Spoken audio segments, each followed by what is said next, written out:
A very good morning, students. Hope you all fine there. Students, today I will teach to class 6 subject English, and my topic is the friendly mongoose. Okay? उससे पहले ये जो हमारा topic है उस topic का नाम है द फ्रेंडली mongoose. उससे पहले हम लेसन को रीड करें. सबसे पहले आप वहाँ पे कुछ न्यू वर्ड्स देखोगे अपने लेसन में से. Let us understand what the meaning is. इनका मतलब क्या है. जिस तरह से यहाँ पे पहला फर्स्ट न्यू वर्ड है हमारे पास कंपेनियन. कंपेनियन होता है बच्चों फ्रेंड या पार्टनर, ठीक है ना, या दोस्त या किसी के साथ जो हमेशा रहता है उसको हम बोलते हैं companion, right. Second is cradle. Cradle होता है अ बेबीज बेड और कॉट, जो बच्चों का छोटा सा होता है ना झूला जैसा, जिसमें बच्चों को लटा के रखते हैं, बिल्कुल छोटे इन्फेंट बेबीज़ को, तो उसको हम कहते हैं क्रेडल, राइट. उसके बाद है रॉक. रॉक हो गया to move backward and forward, ठीक है ना. रॉक हो गया ऐसे धक्का देना, जैसे हम झूले को उसको आगे पीछे धक्का, उसको मतलब कि थोड़ा सा आगे जाता है फिर पीछे आता है, फिर आगे फिर पीछे, उसको हम बोलते हैं रॉक. तो नेक्स्ट है हमारा ग्रोसरी. ग्रोसरी होता है अ food and house hold items, जो भी हमारे घर के खाने पीने के जो भी हम पेंट्री में इस्तेमाल करते हैं food items, that's called the grocery. Then customary. Customary more habit means आदत जो होती है आपकी. Scream to spread a liquid. Scream हो गया फैला देना. फर्श पर जब भी कोई लिक्विड फॉर्म में कोई चीज़ गिर जाती, जैसे दूध हो गया, पानी हो गया, इंक हो गया, उसको हम बोलते हैं स्क्रीम. हिस्टेरिकल. हिस्टेरिकल मीन्स गुस्सा, बहुत ही मतलब वायलेंट हो के गुस्सा, एकदम से गुस्सा आ जाना किसी चीज़ को. गुस्से में भी फ़र्क होता है. जैसे कोई मामूली से किसी को अगर थोड़ा 2 मिनट के लिए एंगर हो गया वो छोड़ दिया. एक किसी को अचानक से कुछ उम्मीद ना हो कि ऐसा हो जाएगा, मतलब एक वायलेंट हो जाता है इंसान, मतलब कि जंगलियों की तरह भड़क जाना किसी के ऊपर, उसको हम बोलते हैं hysterical anger. Then next is rage, violent anger, ठीक है ना. इसका मतलब भी यही है. वायलेंट एक हिस्टोरिकल हो गया है गुस्सा, मतलब ना किसी चीज़ पर भी देखकर किसी चीज़ को जब गुस्सा जाता है उसको हम बोलते हैं हिस्टोरिकल. रेग हो गया अचानक से ही जो अनएक्सपेक्टेड हो, ठीक है ना, जो चीज़ हम उम्मीद ना रखते हो कि हाँ ये चीज़ हो जाएगी, एकदम खून खार होकर किसी के ऊपर बरस जाना, दैट्स कॉल्ड द रेग. ओके. सो स्टूडेंट्स, हम इस लेसन को यहाँ से आप अपनी बुक के थ्रू अपने घर बैठकर आप खुद थॉरोली इसको रीड करोगे, तो मैं इसको एक समरी जैसे मैंने छोटी मोटी बनाई है, आप इसके तहत से ही मैं आपको लेसन समझाऊंगी, क्योंकि हम इतनी बड़ी वीडियो नहीं बना सकते हैं कि लेसन को हम प्रॉपरली पढ़ें. Okay, let me summarise. There was a farmer. He lived with his wife and small child in a village. Okay.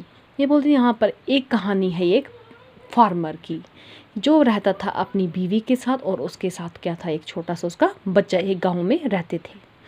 एक दिन क्या हो गया, one evening the farmer brought a baby mongoose. इसने, जो फार्मर था, किसान था, इसने एक बेबी mongoose, छोटा सा mongoose लाया. He thought that the mongoose would be their son's friend.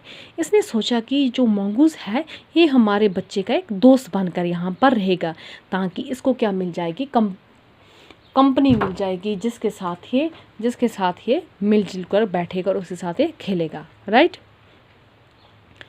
The mongoose grew to its full size in 5 or 6 months. The farmer's son was still a baby.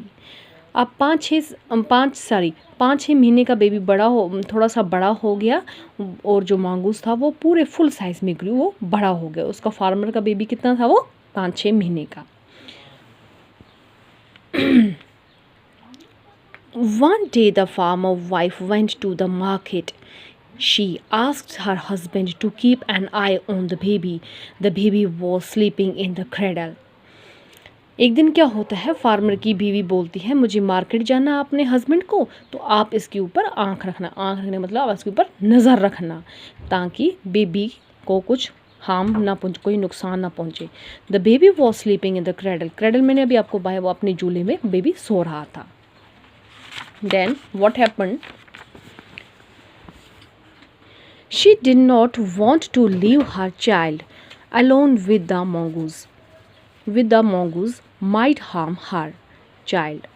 वो नहीं चाहती थी कि मैं अपने बेबी को, अपने बच्चे को वहाँ पर अकेला छोड़ के जाऊँ, क्योंकि उसको शक था कि उसको लगता था कि वो कहीं ना कहीं मेरे बच्चे को नुकसान, जो mongoose था उनको नुकसान ना पहुँचा दे। The farmer assured her not to be afraid. The farmer trusted the mongoose fully। अब यहाँ पर क्या होता है, जो फार्मर था, जो किसान था, वो अपनी बीवी को यकीन दिलाता है, तुम घबराओ नहीं, तुम डरो नहीं, तुम्हारे बेबी को, हमारे बेबी को कुछ भी नहीं होगा, तुम्हें डरने की कोई भी ज़रूरत नहीं है, तुम्हें ट्रस्ट रखो इसके ऊपर। The farmer wife went to market. जो फार्मर की बीवी थी वो कहाँ पर चलेगी, मार्केट चलेगी। The farmer also went to take a look at his field as soon after. इतने में क्या हो गया, जो फार्मर की बीवी थी वो मार्केट चली गई और फार्मर भी एक सेकंड के लिए थोड़े से अपनी फील्ड को नज़र मारने गया वहाँ पर। The farmer wife return home with a basket full of the groceries अभी हमने देखा जो घर का सामान होता है, ठीक है ना, खाने पीने का फूड आइटम्स। तो फार्मर की बीवी जैसे मार्केट से वहाँ पर आई और इसने बास्केट अपना था भरा हुआ था सामान का। The mongoose was waiting for her at the door. mongoose जो था वो उसका इंतज़ार दरवाजे पर कर रहा था। She saw her and ran to welcome her. उसने उसको देखा और उसका वेलकम करने लगा गेट पर जाकर, दरवाजे पे जाकर। द फार्मर वाइफ सा that the face and the pass of the mongoose were screamed with blood.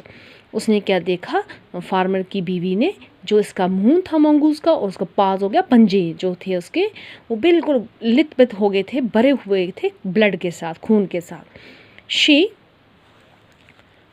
She thought that the mongoose had killed her son, so she hit the mongoose hard with her basket full of groceries। उसको लगा थोड़ी देर के लिए कि mongoose ने शायद उसके बेटे को मार दिया है, तभी इसके मुंह और पाँव, पंजों पर खून लगा हुआ है। So he hit the mongoose hard with, जोर से उसने, जो उसको बास्केट भरी थी इसकी सामान की, ग्रोसरीज की, उसने ज़ोर से उसको हिट किया और द mongoose died instantly। और इतने में ही कि बेचारा अचानक वहीं पर जगह पर ही वो बेचारा मर गया। शी रैन इनसाइड, और वो अंदर चली गई। She saw her baby fast asleep. इसने जाके देखा कि जो उसका बेबी है वो बिल्कुल सो रहा है वहाँ पर आराम से। Near by the black snake ले dead in a pool of blood.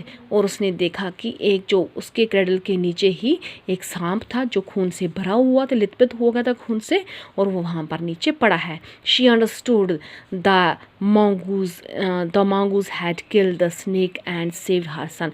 वो समझ गई mongoose ने ही इसके बच्चे को स्नेक से बचाया। she repented over her rash and foolish action। और उसने वो पछताव किया, वो उसने बहुत पछतावा, और वो मतलब कि रैश होगी, उसको पता नहीं चला मैं क्या कर रही हूँ, और अपनी इस गलत हरकत की वजह से उसको बहुत ही पछताना पड़ा। She started sobbing but in when.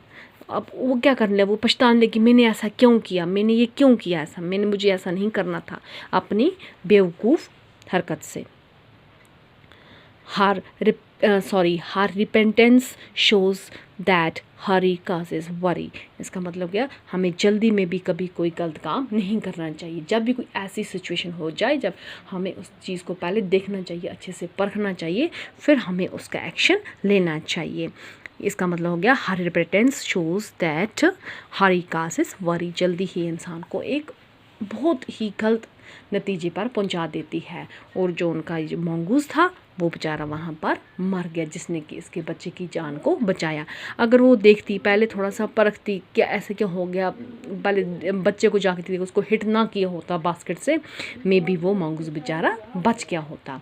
तो हमें इसका कहने, इस लेसन से हमें क्या लेसन मिलता है, इसलिए हमें ये सीख मिलती है इस लेसन से, हमें जब भी कोई काम करें, हमें एक जल्दी से जल्दी हमें उसका नतीजा, डिसीजन जल्दी नहीं लेना चाहिए। हमेशा समझ सोच कर ही हमें वह उसका डिसीजन लेना चाहिए। और हमें इस लेसन से ये भी होते हैं, जो जानवर होते हैं जिनको हम पालते हैं घरों में, जो पेट एनिमल्स हम रखते हैं घरों में, वो बहुत वफ़ादार होते हैं जो लोग इनको पालते हैं। हमें उनको कभी भी गलत नहीं समझना चाहिए। So hope you understood this lesson. Okay बच्चों, तो इसके जो न्यू वर्ड्स थे अपनी कॉपीज़ पर आप लिख दोगे, तो क्वेश्चन आंसर्स मैं आपको सेंड करूँगी, तो वो भी अपनी नोटबुक पर आप राइट डाउन कर दोगे। Right? Okay, hope you all understand.